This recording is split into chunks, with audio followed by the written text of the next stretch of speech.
days of the lockdown in India, just one day short of 50, and the number of coronavirus infections in the country has risen to, it's crossed the 70,000 mark and risen to around 70,756. The death toll now stands at 2,293, and the recovery rate remains a little over 31%.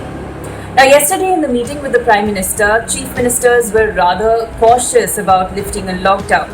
In fact, a lockdown 4.0 in major cities which have become the hotbeds of the coronavirus infection might very well be possible, at least till the end of May. That's what we're looking at, a lockdown extension till the end of May, though an official confirmation about that needs to be communicated so far. Yesterday, states like Punjab, Maharashtra, West Bengal and even Telangana had advised a very cautious reopening of the lockdown. Perhaps the lockdown should remain, they said, in red zones and containment zones, and only gradual phase-wise lifting in places that have not seen any cases so far. The Delhi Chief Minister Arvind Kejriwal, however, said that Delhi is ready to emerge from the lockdown, except in the containment areas where the restrictions must remain. Tamil Nadu and West Bengal were two states that wanted the centre not to ply passenger trains from today. Remember, the centre is restarting passenger train services, limited operations, however, from today.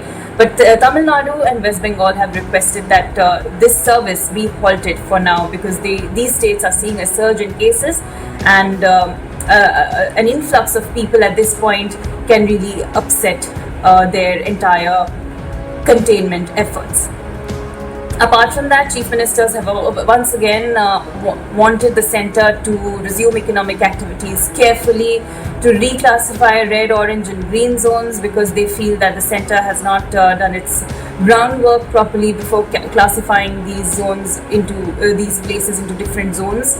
And the Prime Minister yesterday told states that it is important that the migrants go back home, because it's in human nature to want to return to the place they belong to at the times of crisis.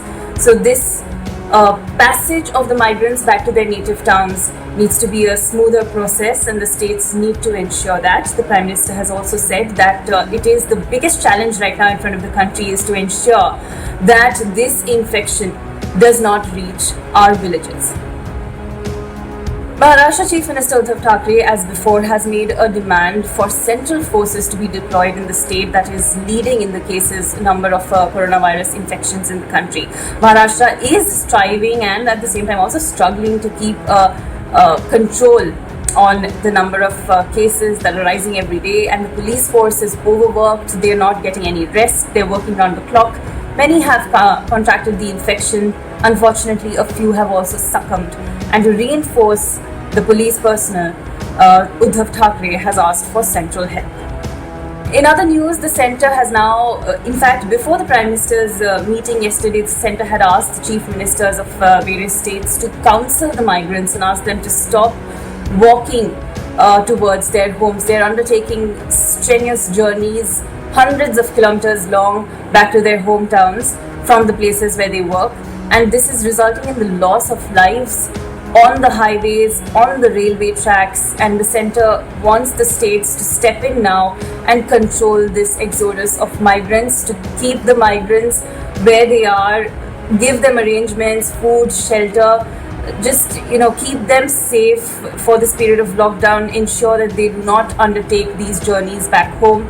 And if they want to return, then only they should go through these special Shramik trains that are being run by the Indian Railways. So this is something that the centre has once again appealed for the states to do. And also, in a big development from today, the Indian Railways has started passenger train services, not just for migrants but also for regular passengers, after reserving several thousands of coaches for migrant labourers. Whatever remains will be given to passengers, regular passengers who want to travel to 15 special routes that have been announced by the railway ministry. These are limited operations, and now there are many SOPs for the running of these special trains. It's being done all very calculatedly and carefully.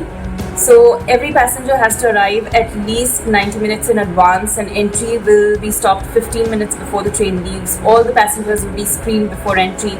Only asymptomatic people will be allowed to board. Also, it is extremely important that everyone who travels by these special trains has the Arogya Setu app downloaded on their mobile phones. Arogya Setu app will act also as a tracker device, and it will keep a tab on the people you've come across with and the symptoms. If they show any symptoms of COVID-19, that's also going into the record in the app, so that you know that if you have crossed paths with somebody who's COVID-19 infected, you can be alerted later in the future, and then you can assess yourself for the symptoms. So it is going to be mandatory for any passenger traveling by these special trains to have the Arogya Setu app downloaded. Also, the passengers have been asked to travel light, not take too much luggage. Social distancing norms will be kept in place. People have to cover their faces throughout the journey. No linen, blankets or curtains will be there on these special trains, which are only air conditioned. So people are advised to carry their own linen and blankets, etc. These are the updates so far. Thanks for watching.